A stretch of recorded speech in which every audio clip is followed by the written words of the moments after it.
Howdy folks, Joe here from Just Your Average Joe's EDC. Tonight we're going to be talking about some very budget-friendly options that can be found on Amazon. All three of these knives currently come in under $15. Your mileage may vary if you don't have Prime, because you would then have to pay for shipping. Some of them come in under $10, or at least one of them. Hey, but to take care of some business first, if you are new here, welcome, we appreciate it. If you are a frequent flyer, welcome back. We ask that you like, share, subscribe, and don't forget to turn on your notifications. Pass the word around. We're trying to do something here that is fun for the knife community. So our first knife of the day here is the Barlow 278 from Imperial. And I will state that all three of these knives are from Imperial. I know that Imperial is now a Chinese-made knife. It did start here in the United States. It moved to Ireland for a while and became Imperial Ireland, and then was bought out and became a Chinese-made knife. I'm trying not to hold that against them in this particular instance, because all three of these are actually quality knives that come in at a very budget-friendly price.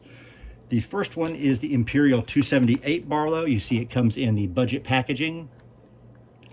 Right here, 278.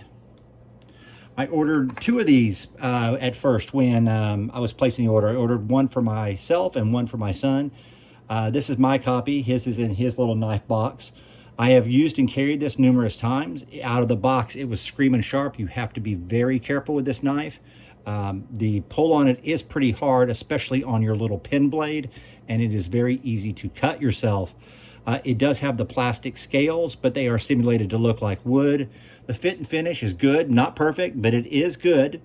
It's certainly acceptable. This one rolls in at under $10, or at least it was under $10 when I ordered it a few months back. It may be more now. It feels like now you get up in the morning, you go to work, by the time you get home, the gas has gone up 25 cents. So everything else goes up because of that. Not much we can do about that at the moment, but it is still a budget knife. Certainly anything under $25 I would consider mostly budget. Anything under $15 is a great bargain as long as it's a good product, and this is. I've carried this a number of times and always been happy with it. Good walk and talk, good everything about it. Just don't expect this to be like a work of art. It is a good knife. It is not an amazing knife. I'll set that one right there. Put the box over here. There we go. The next one you're going to recognize right away. It's Imperial's copy of the Sodbuster, the IMP 22Y. Imperial 22 yellow, for the yellow scales. Now, this knife is actually one of the favorites in my collection, even though it is definitely a budget knife. There is nothing expensive about it. It is obviously a copy of the Case Sodbuster, and it is obviously a cheaper copy of the Case Sodbuster. All those things being said, this is an incredibly useful knife. The Sodbuster pattern is one that's been around for a good long while. The mileage on what people believe on this varies, but you know, certainly it is a farm style knife that has been around for a good long while, and several different companies have over the years made versions of this knife, whether they call it the farm hand or the worker or whatever the case may be. This is actually just a copy of the Sodbuster. Now, this is the Imperial copy, so it is not going to be as high quality, obviously, as the Case or anything like that, even though it looks like the Case, but it is a heck of a knife, and I love carrying this knife. I carry this knife. You see the tang stamp there. I think I forgot on the first one, but you got the idea because you saw the box. I think I carry this knife weekly. It is a great little front pocket carry option. It does everything you want it to do and nothing you don't.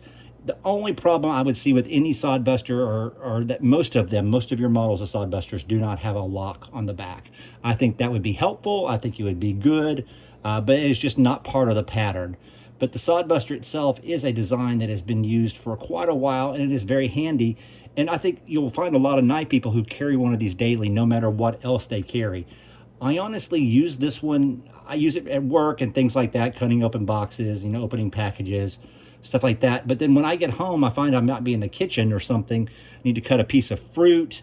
I need to cut some meat. I've cut up some like venison steaks and stuff like that with this. I pull this one out. I give it a quick wipe down. I only oil it with mineral oil so that it's food safe. And I will cut open my fruit with it, sit in the chair, watch some TV, having an apple or an orange or what have you. And this is what I use to cut that with.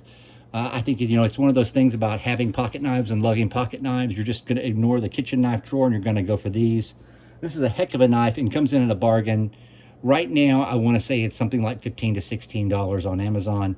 Your mileage may vary due to shipping, and tomorrow's prices could be higher, unfortunately. Try not to cut myself there. There we go. I love the walk and talk on that one as well. Our third entry right here is the Imperial 165. Let's see if we can get that in focus for you. There you go. This one comes in around $13, $14, and this is a nice looking little Stockman. I love the feel of it. I love how it goes out here a little bit. It's a little wider at this point. The fit and finish is very good on this knife. It's got this cracked sort of ice shell cover. I think this is a heck of a nice little knife. Now, this one in truth belongs to my son. I bought this one for his birthday, and we've had lots of jokes over the fact that I kind of want it. He keeps wanting to trade for one of my more modern knives. I'd be willing to do that even though the modern knife is much more expensive. The thing about it is though that I kind of feel like the modern knife's a little bit much for him. And then sometimes he would ask for a different modern knife that's like a cheap piece of Chinese junk. And I'm like, well, no, that wouldn't be fair. So I don't know, at some point I'll probably just buy myself one of these and give him a modern knife of his choice when I feel like he's old enough to handle it. He's got several now, but they're all smaller blades, and the one he keeps asking for is, like a 3 or 4 inch blade. Anyway, enough of a tangent. This one right now actually comes with the stenciling on the main blade itself that says Imperial Schrade.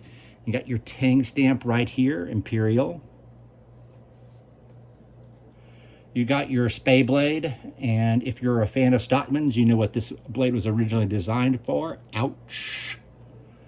And you got an oversized sheep's foot, which is, well, not that oversized, but somewhat oversized sheep's foot, which is, if you know, is like my favorite blade on the Stockman.